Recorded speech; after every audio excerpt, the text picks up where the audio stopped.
आज हम कक्षा 10वीं की छठी कविता गिरिधर नागर यह देखने वाले हैं। कविता का शीर्षक है गिरिधर नागर। इस कविता की कवयित्री है संत मीराबाई। गिरिधर का अर्थ होता है गिरि को धारण करने वाला। गिरि का अर्थ होता है पर्वत। धारण करना मतलब उठाने वाला। इसका मतलब गिरिधर नागर इस शब्द का अर्थ जो कविता का शीर्षक है, इसका अर्थ यह होता है पर्वत को धारण करने वाली श्री कृष्ण। गिरिधर नागर श्री कृष्ण को कहा है। और इस कवयित्री के बारे में हम थोड़ी सी जानकारी उस पर कुछ प्रकाश डालते हैं। तो इसके बाद हम परिचय देखेंगे। संत मीराबाई का जो जन्म हुआ है 1516 में जोधपुर राजस्थान राज्य में हुआ है। उनका निधन 1546 को द्वारिका शहर में गुजरात राज्य में हुआ। संत मीराबाई बचपन से ही कृष्ण भक्ति में लीन रहा करती थी। लीन का अर्थ है मग्न, मग्न का अर्थ रममान, रममान का अर्थ दंग, तल्लीन। बाद में उन्होंने गृह त्याग करके, गृह का अर्थ घर का उन्होंने त्याग किया, घर छोड़ दिया और घूम घूम कर मंदिरों में श्री कृष्ण का भजन सुनती थी। मीराबाई के भजन और उपासना माधुर्य भाव से ओतप्रोत है। ओतप्रोत इसका मतलब है कूट कूट कर भरा हुआ, भरपेट, पर्याप्त, माधुर्य, मधुरता, कानों को सुनने में बहुत ही सुंदर। मीराबाई के पदों में प्रेम की तल्लीनता समान रूप से पाई जाती है। तल्लीनता, मग्नता, रममानता, एकरूपता, एकाग्रता, इस प्रकार अर्थ बताया है। कुछ कृतियां उनकी है नरसिका मायरा, गीत गोविंद, राग गोविंद, राग सोरठ के पद। इस किताब में यह जानकारी आई है संक्षिप्त परिचय मीराबाई का। और एक छोटा सा परिचय उनकी जीवनी पर डालना चाहता हूं 2-4 वाक्य में। उसका परिचय हमें होना बहुत आवश्यक है। वास्तव में मीराबाई जो थी राजघराने में जन्मी हुई थी। राजपूत खानदान में उन्होंने जन्म लिया था। राजा महाराजा का वह वंश था, खानदान था, घराना था और वह राजस्थान में जन्मी थी। उनकी शादी मेवाड़ के सिसोदिया राज परिवार में हुई। उदयपुर के महाराज राजा भोजराज से उनका विवाह हो चुका था। लेकिन दुर्दैव की यह बात हो गई कि शादी के कुछ दिन बाद उनके पति का देहांत हो गया, उनके पति की मृत्यु हो गई। हमें ज्ञात है इनका जन्म जो 1500-1600 शतक चल रहा था, उस समय कैसी परंपरा थी, कैसी प्रथा थी, कैसा रीति रिवाज था। भारतीय संस्कृति में बाल विवाह की प्रथा थी। जब किसी औरत का पति मरने के बाद उसे सती जाने के लिए कहा जाता था। सती का मतलब सती प्रथा। जब पति की चिता रची जाती है और उस जलती हुई चिता में कूदना, छलांग लगाना और खुद भी जलकर समाप्त हो जाना, इस प्रथा को सती प्रथा हम कहते हैं। तो उस दिन यह सती प्रथा थी, फिर भी मीराबाई ने सती जाने से इनकार कर दिया। उतनी आसान बात नहीं थी। किसी भी प्रथा को, रीति रिवाज को, परंपरा का विरोध करना उतनी आसान बात नहीं है। ऐसे अनेक उदाहरण है। महात्मा फुले के उदाहरण है, किस प्रकार उन्होंने शिक्षा का आरंभ किया, किस प्रकार उन्होंने कठिनाइयों का सामना करना पड़ा, किस प्रकार उन्होंने परंपरा का विरोध किया। ऐसे बहुत से उदाहरण हमें मिलते हैं। लेकिन उस दिन मीराबाई ने सती जाने से इनकार कर दिया और फिर भी उन्होंने जो श्रृंगार था राजघराने का, चाहे बिंदी होगी, कुमकुम होगा, कानों में, नाक में जो गहने हुए थे, पैर में, हाथ में, कुछ नहीं उतारा।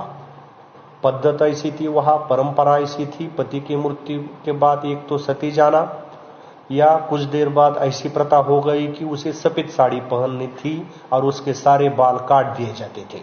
उसे इस प्रकार किया जाता था, विद्रूप किया जाता था कि ताकि उस स्त्री पर किसी की नजर न पड़े या उसे देखकर कोई पुरुष आकर्षित न हो सके। इस प्रकार की एक बुरी परंपरा, प्रथा हमारे समाज में थी। लेकिन मीराबाई ने अपना श्रृंगार नहीं उतारा, क्योंकि एक वजह थी, एक कारण था। कौन सी थी वजह, कौन सा था कारण? कि श्री कृष्ण को ही उन्होंने अपने मन से पति माना था। इसलिए वो कहती है कि मेरे पति होने के कारण मैं अपना श्रृंगार उतार नहीं सकती। उस दिन यह जो राजा महाराजाओं के घर में जन्मी थी, शादी भी राजा महाराजाओं के घर हो चुकी थी, तो जहां इसकी शादी हो गई थी उन लोगों को भी मीरा की बात अच्छी नहीं लगती थी, क्योंकि वे घर से बाहर निकलती थी, मंदिर में जाती थी, नाचती थी, गाती थी, श्री कृष्ण का भजन करती थी। यह बात बड़े खानदान को शोभा नहीं देती, ऐसा उनका मत था। यह उनके घराने के रीति रिवाज, परंपरा, पद्धति के खिलाफ था। इसलिए मीरा के प्रति उन लोगों के मन में कटुता पैदा हो गई और अनेक बार मीरा को जहर देकर, विष देकर मारने की कोशिश भी उन्होंने की। बाद में मीरा का मन उस घर में नहीं रमा, उस घर का उन्होंने त्याग किया और द्वारका में आई और श्री कृष्ण के मंदिर में जाकर वह दिन भर भजन करती थी, कीर्तन करती थी, मनन करती थी, चिंतन करती थी। कृष्ण नाम का जप वह रट लेती थी, बार बार करती थी। ठीक है। इसके बाद हम जो गिरिधर नागर 3 भागों में बटी है, उसमें से पहला भाग आज हम इस तासिका में लेने वाले हैं। कौन सा है पहला भाग, देखेंगे। मेरे तो गिरिधर गोपाल दूसरो न कोई, जाके सिर मोर मुकुट मेरो पति सोई, छाड़ी दई कुल की कानी कहा करे है कोई, संतन ढिग बैठी बैठी लोक लाज खोई, आंसुवन जल सिंची सिंची प्रेम बेली बोई, अब तो बेल फैल गई आनंद फल होई, दूध की मथनिया बड़े प्रेम से बिलोई, माखन जब काढ़ी लियो छाछ पिए कोई, भगत देखी राजी हुई जगत देखी रोई, दासी मीरा लाल गिरिधर तारो अब मोही। देखिए, हम आज की तासिका में इस कविता का पहला भाग देखेंगे, दूसरी तासिका में दूसरा भाग देखेंगे और तीसरी तासिका में तीसरा भाग देखेंगे। तो हम इस कविता की 2-2 पंक्तियों को लेकर समझने की कोशिश करेंगे। सबसे पहली ये 2 पंक्तियां हैं। मेरे तो गिरिधर गोपाल दूसरो न कोई, जाके सिर मोर मुकुट मेरो पति सोई। सबसे पहले कठिन शब्दों के अर्थ समझ में लेते हैं। मेरे तो गिरिधर गोपाल, गिरधर यह शब्द आया है। इसका अर्थ मैंने पहले भी बताया था, गिरि को धारण करने वाली, गिरि पर्वत, गिरि का मतलब है पर्वत, पर्वत को धारण करने वाली, पर्वत को उठाने वाली, मतलब श्री कृष्ण। गोपाल, यह एक दूसरा शब्द आया है। गो अधिक पाल, दो शब्द उसमें है। गो मतलब गाय, पाल का मतलब पालन करना। जो गायों के पालक रहे हैं, गाय को माता मानते हैं, गाय का संभाल करते हैं, उसकी देखभाल करते हैं, पालन करते हैं, गोपाल। मतलब श्री कृष्ण के बारे में यहां दो विशेषण आए हैं। कौन कौन से? पहला विशेषण गिरिधर, दूसरा विशेषण गोपाल। दूसरों न कोई, इसमें कोई कठिनाई नहीं, कोई दिक्कत नहीं, कोई समस्या नहीं। तो पहली पंक्ति सबसे पहले हम समझ में लेते हैं कि मेरे तो गिरिधर गोपाल दूसरों न कोई। श्री कृष्ण ने अपने हृदय से, अंतकरण से, दिल से श्री कृष्ण को अपनी पति मान लिया है, अंतकरण से। वह कहते हैं कि दूसरों न कोई, श्री कृष्ण के बिना मेरा दूसरा कोई पति नहीं है। कैसी थी लगन, कैसी थी निष्ठा, कैसा था प्यार, कैसा था दुलार, कैसा था स्नेह, कैसा था अपनापन, कैसी थी प्रतिव्रता। लेकिन आज इस जमाने में जो वह मूल्य है, संस्कार है, कुछ बिखरे हुए दिखाई देते हैं। क्योंकि आपको मालूम है, आप टीवी पर अनेक अनेक तरह की मालिकाएं देखते हैं। एक मालिका का नाम मैंने पढ़ा है, मराठी में वह मालिका है कि माझ्या नवऱ्याची बायको। देखो, यह कहते ही हमारा दिमाग भड़कने लगता है। जो मूल्यवान लोग हैं, आदर्शवादी है, चरित्रवान है, क्या है यह? इस प्रकार। तो मेरे कहने का मतलब इतना है कि आज मीडिया से भी इस भारतीय संस्कृति को धक्का लग रहता है। लेकिन हमारा फर्ज बनता है, कोई कुछ भी दिखाए, कुछ भी बोले, हमें सच विवेक बुद्धि होनी चाहिए कि हमारा बर्ताव कैसा हो, हमारा आचरण कैसा हो। खैर, ठीक। तो पहली पंक्ति में यह समझने की कोशिश की है कि मीराबाई कहती है, मेरे तो गिरिधर, गिरि पर्वत को उठाने वाले और गाय का संभाल करने वाले यह श्री कृष्ण है, वे मेरे हैं। मेरे सिवा वे किसी दूसरों के नहीं।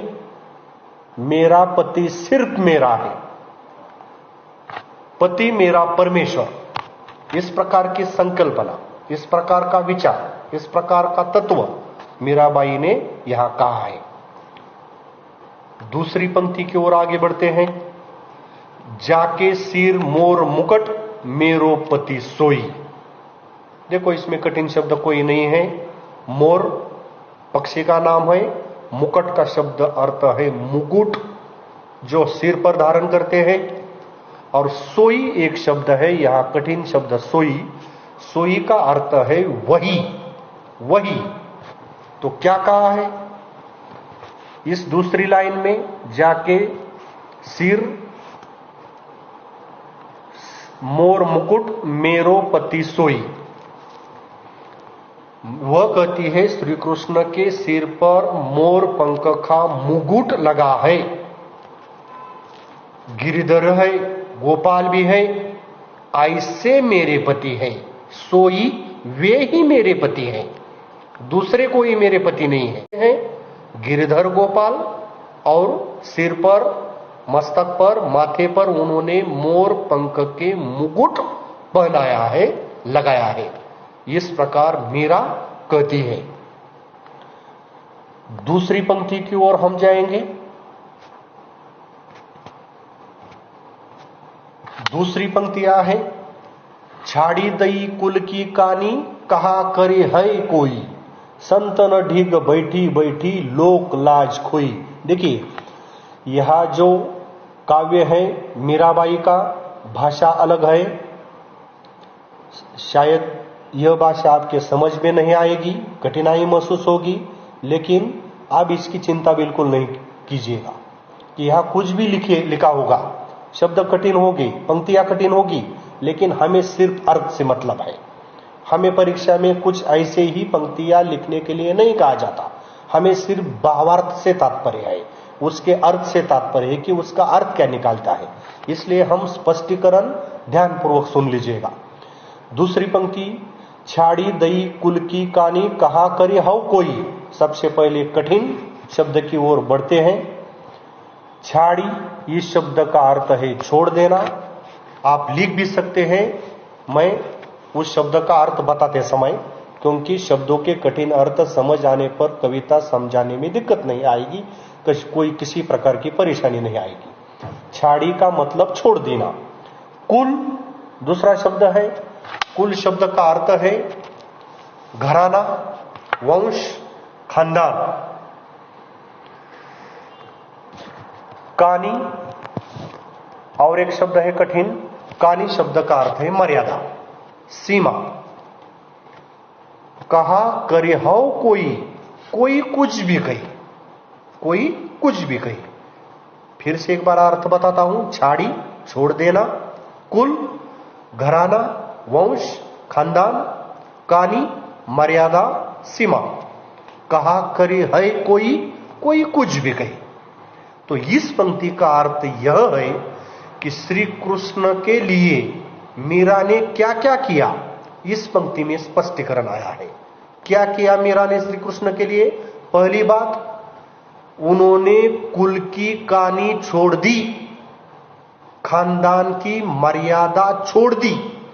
क्या होती है खानदान की मर्यादा? वह तो राजघरानों में जन्मी थी, राजघराने में उनकी शादी हुई थी, तो किस प्रकार का बर्ताव करना चाहिए? राजमहल में रहना चाहिए, ऊंचे ऊंचे आभूषण, वस्त्र, गहने पहनने चाहिए, कुछ मर्यादा में रहना चाहिए।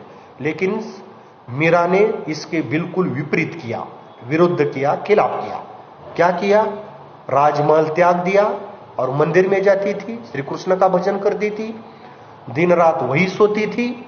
मतलब मर्यादा, खानदान, घराना और वंश, इसकी जो मर्यादा होती है, समाज में कुछ नियम होते हैं, उस नियम का उन्होंने उल्लंघन किया, मर्यादा उन्होंने छोड़ दी। किसकी मर्यादा छोड़ दी? घराने की मर्यादा छोड़ दी, परिवार की मर्यादा छोड़ दी, खानदान की मर्यादा छोड़ दी, घराने की मर्यादा छोड़ दी। और वह क्या कहती है? लोगों को प्रश्न पूछती है, कहा करे है कोई, ऐसा करने पर लोग मुझे ताना मारेंगे, गलत कहेंगे, गालियां भी दे देंगे, उपहास करेंगे, मजाक उड़ाएंगे, लेकिन उड़ाने दो, मजाक करने दो, मुझे उनसे कोई लेना देना नहीं है। कोई कुछ भी कहे, कहा करे हो कोई, मुझे लेना देना नहीं, मुझे सिर्फ एक ही व्यक्ति से लेना देना है, और वह है श्री कृष्ण, क्योंकि उन्होंने मैंने दिल से, अंतकरण से पति माना है। शायद समझ में आई होगी यह पंक्ति। अगली पंक्ति की ओर चलते हैं। संतन ढीग बैठी बैठी लोक लाज खोई। संतन बहुत ही कठिन शब्द नहीं है, लेकिन फिर भी दूसरी लाइन में जो कठिन शब्द होंगे वह भी देखेंगे। संतन का अर्थ है संत, साधु। ढीग दूसरा शब्द है ढीग। ढीग का अर्थ है पास, निकट, समीप। देखिए, हमें एक एक शब्द के अनेक अर्थ मालूम होने चाहिए, आपका शब्द भंडार बनता है और भाषा पर एक प्रकार का प्रभुत्व कमांड आता है। इसलिए अनेक एक शब्दों के लिए हमारे मस्तिष्क में, दिमाग में अनेक शब्द उसके लिए होने चाहिए। परीक्षा में भी प्रश्न पूछा जाता है, पर्यायवाची शब्द लिखो, तो ढीग का अर्थ होता है समीप, निकट, पास। बैठी बैठी, बैठना वो कोई कठिन नहीं है। लोक लाज खोई, खोई का मतलब त्याग देना। मैंने लोक लाज का मतलब लज्जा, शर्म छोड़ दी, मैंने लोक लज्जा छोड़ दी। देखिए, समाज में भी यदि कोई लोक लाज छोड़ता है तो हम उस मराठी में उसे कहते हैं, देखो क्या कहते हैं, तुला काही लाज वगैरे आहे का सगळीच वेशीला टांगली, अशा प्रकारे, इस प्रकार हम उसे कहते हैं। तो मीराबाई क्या कहती है? मैंने तो शर्म खो डाली, लज्जा त्याग दी, मुझे कोई लेना देना नहीं है, लोग कुछ भी कहे, लोक लज्जा छोड़ दी। क्या किया उन्होंने कृष्ण के लिए? संतों के पास गई, संतन डिग संतों के पास गई। पास जाकर क्या किया? कृष्ण का नाम जपा, कृष्ण का भजन किया, कृष्ण का चिंतन किया, कृष्ण का मनन किया, कृष्ण का कीर्तन किया और लोक लज्जा उन्होंने छोड़ दी। ठीक है, तो इन दोनों पंक्तियों का भी अर्थ हो चुका है। हम अगली पंक्ति की ओर जाएंगे। इसमें क्या कहा है कि मीराबाई ने कृष्ण के लिए क्या क्या किया? पहली बात, उन्होंने अपनी कुल की कानी मतलब मर्यादा छोड़ दी। दूसरी बात है, संतों के पास बैठ गई और कृष्ण नाम उन्होंने जपा। तीसरी बात, उन्होंने लोक लज्जा को छोड़ दिया, लोक लज्जा त्याग दी। इसका स्पष्टीकरण इन दो पंक्तियों में हुआ है। अगली पंक्ति की ओर चलते हैं। अगली पंक्तियां है, आसुवन जल सिंची सिंची प्रेम बेली बोई, अब तो फैल गई आनंद फल हुई। पंक्तियां समझ में नहीं आती, लेकिन उसका जो मैं भावार्थ कर रहा हूं, स्पष्टीकरण कर रहा हूं, उसका अर्थ बता रहा हूं, वो ध्यान में रखना है। तो पहली पंक्ति देखते हैं, उसमें से जो कठिन शब्द है वह पहले देखेंगे। आसुवन, यह शब्द आया है। आसुवन का अर्थ है आंसू। हम रोते समय जो हमारी आंखों से आंसू निकलते हैं, हमारे नेत्र से आंसू निकालते हैं, अश्रु। आंसू के लिए पर्यायवाची शब्द भी होता है अश्रु। जल, पानी, अश्रु रूपी जल, आंसू रूपी जल। सिंची सिंची, सिंचन करना, पानी देना। प्रेम बेली बोई, बेली मतलब छोटा सा पौधा, वेल, बेल। बोई मतलब लगाना, जमीन में उन्होंने लगाया। दूसरी पंक्ति में कठिन शब्द आनंद, इसका अर्थ आनंद ही है, कोई कठिन शब्द दूसरे पंक्तियों में नहीं है। तो हम इस पंक्ति का अर्थ देखते हैं। आसोवन जल सिंची सिंची प्रेम बेली बोई। मीराबाई इस कविता में यह कहती है कि मैंने प्रेम बेली बोई, प्रेम रूपी बेल, प्रेम रूपी पौधा मैंने जमीन में लगाया है। कौन सा प्रेम रूपी? श्री कृष्ण प्रेम रूपी पौधा, श्री कृष्ण प्रेम रूपी बेल उन्होंने लगाई है। एक तात्विक यहां भी पंक्ति आई है, शब्द से अर्थ निकालने की कोई आवश्यकता नहीं है, लेकिन इसका अर्थ यही है कि उन्होंने कृष्ण रूपी प्रेम, कृष्ण प्रेम रूपी बेल लगाई, छोटा सा पौधा लगाया। जब हम छोटा सा पौधा लगाते हैं, बेल लगाते हैं, तो क्या करते हैं? सबसे पहले उसे पानी देने की आवश्यकता होती है, क्योंकि पानी न देने पर वह सूख जाता है, वह मर जाता है, वह बढ़ता नहीं, उसका पालन पोषण ठीक तरह से होता नहीं। इसलिए वह कहती है मीराबाई ने, मैंने कृष्ण प्रेम रूपी बेल लगाई और उसे मैंने सींचा। पानी से सींचा नहीं, किससे सींचा? आसुवन जल, आंसू रूपी जल से सींचा, आश्रु रूपी पानी से सिंचन किया, आश्रु रूपी जल से पानी दिया, सिंचन किया। किसका? कृष्ण प्रेम रूपी बेल का। हम पौधा लगाते हैं, बेल लगाते हैं, उसे पानी डालते हैं, वह बड़ा बड़ा होता है। लेकिन मीराबाई ने किसका पौधा लगाया? वो कोई जंगल का पौधा नहीं, किसी वनस्पति का पौधा या पेड़ नहीं, बेल नहीं है, तो श्री कृष्ण के प्रेम का पौधा लगाया है। तो श्री कृष्ण रूपी प्रेम का बेल उन्होंने लगाया है और उसकी देखभाल उन्होंने कैसी की है?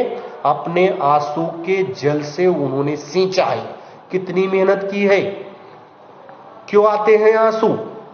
क्योंकि अपने पति को परमेश्वर मानती है, उसके बिना उसे जीवित वह नहीं रह सकती। जिस प्रकार सांस के हमें जीने के लिए आवश्यकता है, मीरा के लिए भी उतनी ही आवश्यकता श्री कृष्ण की थी। इतना महत्व हमारे सांस, इतना महत्व मीराबाई को उनके जीवन में श्री कृष्ण का था। इसलिए कहते हैं कि उसके लगाव में, उसके विरह में, श्री कृष्ण के प्रेम में जब उसकी याद आती है, भजन करती है, मन से, दिल से, अंतकरण से रोने लगती है, अंतकरण से रोने लगती है, आंखों से रोने लगती है, आंखों से आंसू आते हैं, और उन आंसू की सिंचाई से कृष्ण प्रेम रूपी बेल को पानी दिया, और कृष्ण प्रेम रूपी बेल, यह पौधा धीरे धीरे धीरे धीरे बड़ा होने लगा। दूसरी पंक्ति देखते हैं, अब तो फैल गई आनंद फल होई। उन्होंने पौधा लगाया, कौन सा पौधा लगाया? कृष्ण प्रेम रूपी पौधा, कृष्ण प्रेम रूपी बेल, उसे पानी भी दिया। किसका पानी दिया? आंसू का पानी दिया। अब वह बेल धीरे धीरे फैल गई, बढ़ने लगी, उसमें वृद्धि होने लगी, आकाश की ओर जाने लगी। तो फैलने के बाद उससे फल आते हैं। कौन से फल आए? उसे आनंद के फल आए। आनंद का मतलब सुख, सुख, जोश, आनंद, प्रसन्नता, तल्लीनता, एकनिष्ठता, एकाग्रता, मग्नता, रममान, दंग, गुंग, मग्न, कुछ भी कहे, कुछ भी कहे, इस प्रकार के उसे आनंद रूपी फल आए हैं। किसको? श्री कृष्ण प्रेम रूपी बेल को, श्री कृष्ण प्रेम रूपी पौधे को आनंद के फल आ गए, प्रेम के फल आ गए, और वह फल देकर मीरा तृप्त हुई है। उसका जीवन धन्य हुआ है, कृतकृत्य हुआ है, सार्थक हुआ है। ठीक है, आगे की पंक्ति की ओर हम जाते हैं। आगे की दो पंक्तियां इस प्रकार हैं, दूध की मतनिया बड़े प्रेम से बिलोई, माखन जब काढ़ी लियो छाछ पियो पिए कोई। देखिए, यह बहुत सुंदर पंक्तियां हैं। हमारे दैनंदिन जीवन का एक उदाहरण दिया है संत मीराबाई ने। कौन सा उदाहरण दिया है? कि दूध की मथनिया बड़े प्रेम से बिलोई। बिलोई इस शब्द का अर्थ है घुमाना। ऐसा घुमाते हैं हम, जब मंथन करते हैं दही का, मंथन करने के बाद वह जो उसमें बर्तन में दही होता है वह हिलता है इस प्रकार, और उसमें से क्या आता है ऊपर? सभी को मालूम है क्या आता है ऊपर? माखन आता है। माखन के नीचे क्या होता है? छाछ होता है। छाछ, मराठी में हम उसे ताक बोलते हैं, ताक, छाछ। तो बहुत ही सुंदर उदाहरण यहां श्री मीराबाई ने दिया है। वह कहती है, दूध जमाने के बर्तन में दो दही हम जमाते हैं, वह बर्तन मैंने लिया है, और उसमें मैंने प्रेम से, बड़े प्रेम से क्या किया है? मंथन किया है। उस दही का मंथन किया, कृष्ण रूपी नाम का, कृष्ण रूपी जप का मैंने ऐसा दिन रात मंथन किया। बिलोई मतलब मंथन करना। कैसे मंथन किया? प्रेम के साथ, स्नेह के साथ, दुलार के साथ, अपनेपन के साथ। तो उसका परिणाम क्या हुआ? उसका असर क्या हुआ? किसका असर? दही का मंथन करने के बाद, दही कौन सा? कृष्ण रूपी नाम का, कृष्ण रूपी जप का, कृष्ण कृष्ण कृष्ण करके उन्होंने मंथन किया। दही असल में नहीं है, शब्दशार्थ मत लीजिएगा। दही के जगह उस पात्र में, उस बर्तन में श्री कृष्ण रूपी नाम है, श्री कृष्ण का चिंतन है, और उन्होंने अपने हाथ से इस प्रकार बिलोया, मंथन किया। परिणाम क्या हो गया? माखन उससे ऊपर आ गया। जब माखन जब काढ़ी, मीरा ने तो माखन खुद को ले लिया। कौन सा माखन निकलेगा? दही कौन सा है? कृष्ण नाम का। तो माखन कौन सा आया होगा? कृष्ण रूपी प्रेम का। कृष्ण रूपी प्रेम का माखन आने के बाद वह मीरा ने तो ले लिया, क्योंकि वह कृष्ण प्रेम उनका है। शेष क्या रह गया? बच क्या गया? छाछ। क्या बच गया? सिर्फ छाछ बच गया। तो यह जो छाछ है, तो वह कहती है कि मुझे इसकी आवश्यकता नहीं है, क्योंकि वह निस्सार है, उसमें कोई सार नहीं है, उसका कोई उपयोग नहीं है। तो वह पिए कोई, वह कोई भी ले और लेकर पी ले, मुझे कुछ लेना देना नहीं है, मुझे तो माखन चाहिए। कौन सा माखन? कृष्ण रूपी प्रेम का माखन, वह तो उन्होंने लिया है। और जो शेष छाछ बचा है, वह कहती है कि मुझे छाछ की बिल्कुल आवश्यकता नहीं है, कोई भी ले जा सकता है, क्योंकि वह निस्सार है।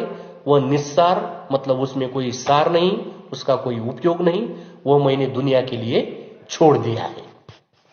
ठीक है, अब हम पहले भाग के अंतिम भाग की ओर जाने वाले हैं। अंतिम पंक्तियां, पहले भाग की अंतिम पंक्तियां देखो क्या कहा है उसमें। पहले भाग की अंतिम पंक्तियां, भगत देखी राजी हुई, जगत देखी रोई, दासी मेरा लाल, गिरिधर तारो अब मोही। देखिए, बहुत सुंदर अर्थ इस दो पंक्तियों में भी संत मीराबाई ने बताया है। कठिन शब्द देखते हैं। सबसे पहले भगत, इस शब्द का अर्थ होता है श्री कृष्ण। राजी, राजी इसका मतलब होता है प्रसन्न। जगत, जगत इस शब्द का अर्थ होता है दुनिया। रोई इस शब्द का अर्थ होता है रोना। तो इस दो पंक्तियों में संत मीराबाई कहना चाहती हैं, भगत देखी राजी हुई, जगत देखी रोई।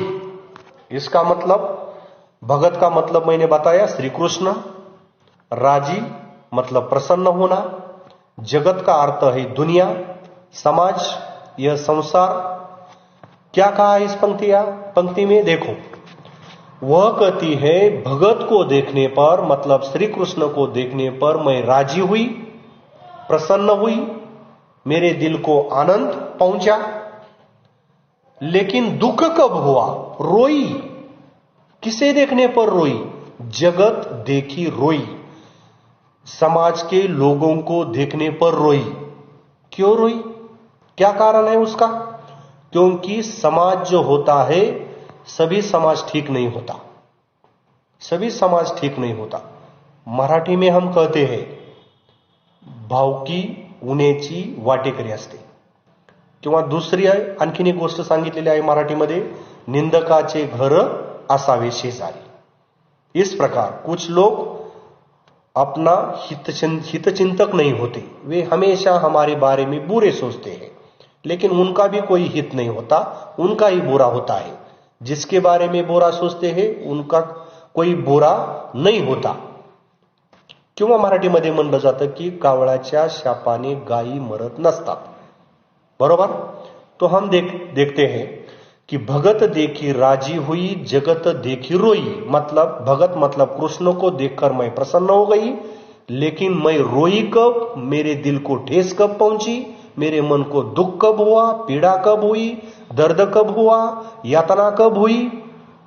जगत को देखने पर, समाज को देखने पर, समाज के लोगों को देखने पर मुझे बहुत पीड़ा हुई, अंतकरण को ठेस लग गई, बहुत दर्द हो गया, बहुत तकलीफ हो गई, और वे बेचारी रोने लगी। क्यों? क्योंकि उसे ताने मारते हैं, ऊंचे खानदान की है, कैसे मंदिर में जाती है, कैसे रास्ते पर घूमती है, कैसे कृष्ण को ही अपना पति मान लिया है, अपने पति को इन्होंने मार डाला है। इस प्रकार लोग ताने उसे सुनाते हैं, उसका मजाक उड़ाते हैं, उस पर ताने कसते हैं। और यह जो लोगों की बात है, जगत की बात, दुनिया की बात, समाज की बात, यह जब सुनती है उसके मन को पीड़ा होती है, बहुत बड़ा दुख होता है, और दुख होने के कारण से वह बेचारी रोने लगती है। तो अंतिम पंक्ति का अर्थ हम समझने की कोशिश करेंगे। दासी मेरा लाल, गिरिधर तारो अब मोही। दासी इस शब्द का अर्थ होता है सेवक, सेवा करने वाली। दास मतलब सेवा करने वाली, दासी सेविका, दास सेवक। लाल गिरिधर श्री कृष्ण को मानती है, वे तो मेरे गिरिधर लाल है।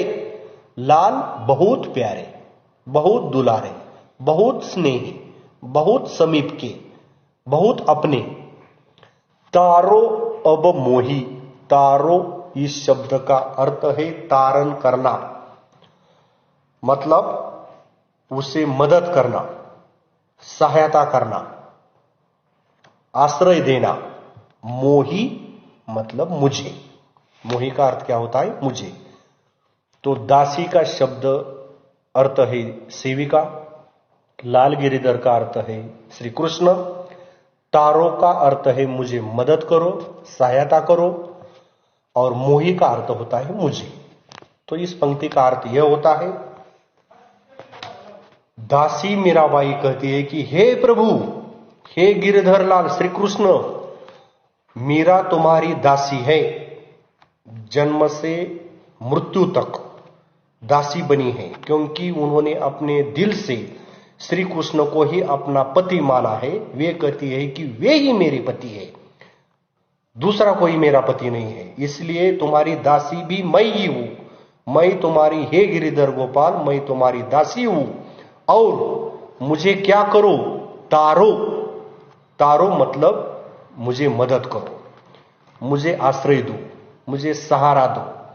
और एक अर्थ होता है उसका, तारो इस शब्द का, कि यह जो संसार है, इस संसार भव संसार है, और उसकी जो नाव है, जीवन मतलब नैया, नौका, तो वह तारो का अर्थ होता है यह मेरी जीवन रूपी जो नौका है, किनारे के उस पार लगाओ, मुझे मदद कीजिए, मेरा तारण कर दो, मदद कर दो, सहायता कर दो। कौन सी सहायता करना है? यह संसार रूपी जो सागर है, उसमें जो नौका है, नौका मतलब खुद मीरा का जीवन है, मीरा है, और उस मीरा को इस संसार रूपी सागर से पार लगाना है, उस किनारे तक पहुंचाना है, उस तट तक पहुंचाना है। इस प्रकार की विनती, इस प्रकार की प्रार्थना, इस प्रकार की वंदना वह श्री कृष्ण के प्रति समर्पित करती है। तो आज की ताशिका में यह पहला भाग हो चुका है। मेरे ख्याल से और एक 2-3 मिनट में हम इस पर बहुत जल्दबाजी में प्रकाश डालेंगे। देखो, पहली पंक्तियां हैं, मेरे तो गिरिधर गोपाल दूसरो न कोई, जाके सिर मोर मुकुट मेरो पति सोई। इसमें वे कहते हैं कि गिरिधर के बारे में 2 विशेषण आए हैं। ये गिरिधर, श्री कृष्ण के 2 विशेषण, एक गिरिधर, दूसरा गोपाल। वह कहती है कि वे गिरिधर और गोपाल जो हैं वे ही मेरे पति है, दूसरा कोई मेरा पति नहीं है।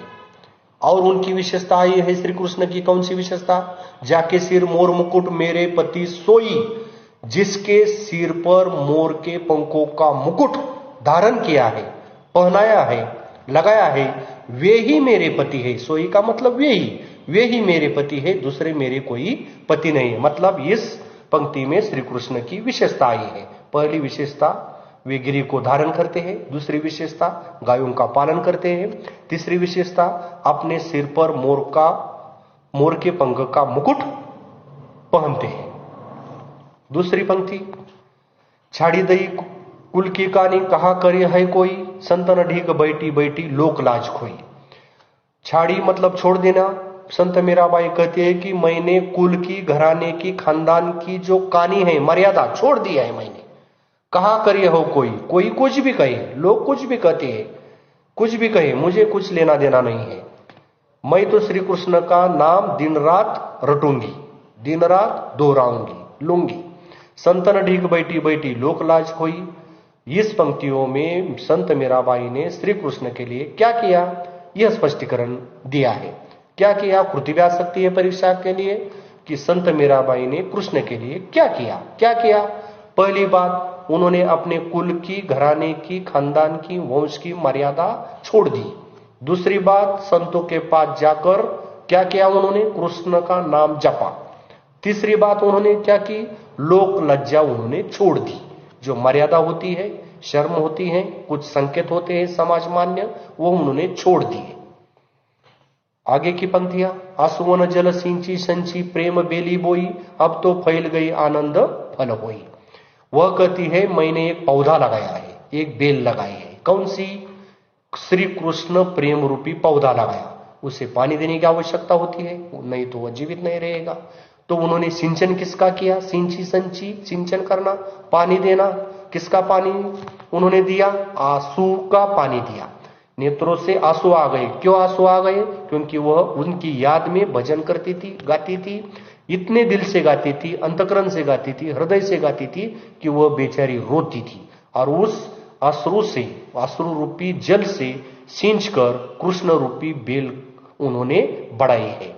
परिणाम क्या हुआ? पौधा लगाने के बाद उसकी बहुत भारी देखभाल की, पानी दिया, वह बेल बढ़ने लगी और उस पर फल आने लगे। कौन से फल आने लगे?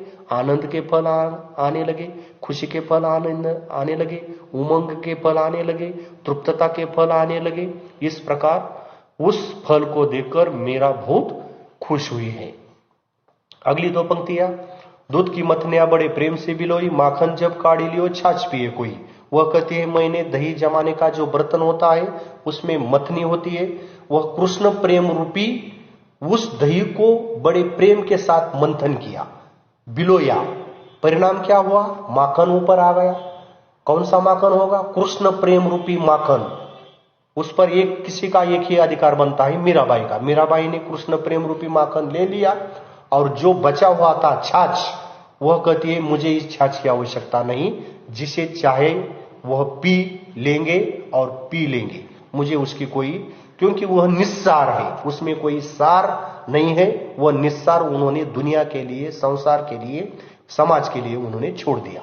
और अंतिम पंक्ति हम देखते हैं, भगत देखी राजी हुई, जगत देखी रोई, दासी मीरा लाल गिरिधर तारो अब मोई। भगत का अर्थ मैंने बताया श्री कृष्ण, राजी मतलब प्रसन्न। श्री कृष्ण को देखकर मीराबाई खुश होती है, प्रसन्न होती है, आनंदी होती है, उल्लसित होती है, गदगद होती है, भाव विभोर होती है। लेकिन जब जगत को देखती है, संसार को देखती है, समाज के लोगों को देखती है, उनको देखने पर वो बेचारी रोती है। क्यों रोती है? समाज के लोग उसे ताने मारते हैं, कुछ भी बुरी बात कहते हैं, कोई गालियां देते हैं, व्यंग्य कसते हैं, उसका उपहास करते हैं, कुछ भी कहते हैं। इसलिए लोगों के इस प्रकार के ताने मारने के कारण संत मीराबाई के हृदय को ठेस पहुंचती है, उसे पीड़ा होती है, दुख होता है, दर्द होता है, और दर्द के मारे, तकलीफ के कारण, दुख के कारण, यातना के कारण वो बेचारी रो पड़ती है। और अंतिम पंक्ति, दासी मेरा लाल गिरिधर तारो अब मोई। इसका मतलब वह कहती है कि हे श्री कृष्ण, हाथ जोड़कर प्रभु से प्रार्थना करती है, विनंती करती है कि हे प्रभु, मैं तुम्हारी दासी हूं। दास का मतलब सेवक, दासी का मतलब सेविका। मैं तुम्हारी सेवा करने के लिए ही मैंने जन्म लिया है और मैंने संपूर्ण जीवन आपके चरणों में समर्पित करना चाहती हूं। इस प्रकार मीराबाई कहती है। और वह कहती है कि हे प्रभु, यह मीरा आपकी दासी है, आपकी सेविका है, तुम मेरे लाल हो, बहुत प्यारे हो, गिरिधर हो, श्री कृष्ण को हो। मुझे आपसे एक ही हाथ जोड़कर विनंती है, प्रार्थना है, अभिवादन करना चाहती हूँ। कौन सी? मोही का मतलब मुझे, मेरा तारण करो, मुझे तारो, मतलब इस जीवन रूपी संसार में जो उसकी नौका है, नैया है, मतलब मीरा का जीवन है, इस भव रूपी, इस दुनिया रूपी संसार से उसे आगे आगे जाना है। उसके लिए वो मदद की मांग करती है, सहायता मांगती है। तो मेरे ख्याल से इस छठी कविता जो है गिरिधर नागर, इसका पहला भाग हमने आज देखा है। कुछ कठिनाई होगी, मेरे ख्याल से तो कुछ भी कठिनाई नहीं होगी, लेकिन फिर भी यदि कोई आपको कठिनाई होगी तो मुझे आप बाद में पूछ सकते हैं। तो ठीक है, आज की यह तासिका यहाँ खत्म करते हैं। सभी ने ध्यानपूर्वक सुना होगा। यदि समझ में नहीं आया तो बार बार इसे देखने की कोशिश कीजिए। अगले पीरियड में इस कविता का हम दूसरा भाग देखेंगे। धन्यवाद, नमस्कार।